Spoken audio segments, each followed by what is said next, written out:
ሄይ ጋይስ እንዴት ናችሁ? 31ኛ ጥያቄ ላይ ስለ ስካላር ኳንቲቲ ይጠይቀናል። which one of the following is a scalar quantity ይለናል። ስካላር እና ቬክተር ኳንቲቲዎች ኤሌመንትሪ ላይ የተማርነው ነገር ነው። ስካላር ኳንቲቲዎች ማለት በማግኒቲዩዳቸው ብቻ የሚገለጹ ሲሆኑ ቬክተር ኳንቲቲ የሚባሉት ደግሞ በማግኒቲዩድ እና በዳይሬክሽን የሚገለጹ ኳንቲቲዎች ናቸው። ስካላር ኳንቲቲ ተብሎ ማስ፣ ስፒድ፣ ታይም ዳይሬክሽን የማያስፈልጋቸው ኳንቲቲያቸው ኤክስፕረስ ሲደረግ አሉ።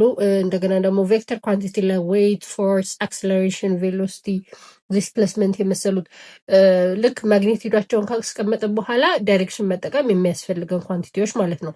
ስለዚህ which one of the following is a scalar quantity ነው የሚለን በማግኒቲዩድ ብቻ መገለጽ የሚችል ማለት ነው። ስለዚህ ኤ ላይ ምን ይለናል? ዲስፕሌስመንት ኦፍ አን ኦብጀክት ቱ ቼንጅ ኢትስ ፖዚሽን ይለናል። ዲስፕሌስመንት ኢዝ ኤ ቬክተር ኳንቲቲ። ዲስፕሌስመንትን ስናስቀምጥ ዲስፕሌስ ያደረገበትን አቅጣጫ ወዴት ነው፣ ወደ ሰሜን፣ ወደ ደቡብ ምናምን ብለን ዳይሬክሽን ማስቀመጥ ይኖርብናል ማለት ነው። the average velocity of an airplane to travel ይለናል። እንደዚሁ ቬሎሲቲ ቬክተር ኳንቲቲ ነው ማለት ነው። ፎርስ አፕላይድ on an object ይለናል።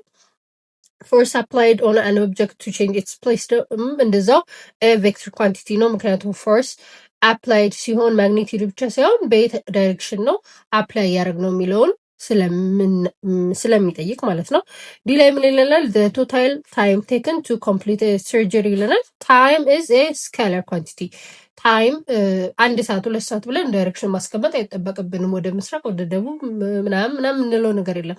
ስለዚህ ቶታል ታይም ቴክን ቱ ኮምፕሊት ሰርጀሪ ኢዝ ኤ ስካላር ኳንቲቲ ነው ማለት ነው። ቾይስ ዲ ኢዝ አወር አንሰር።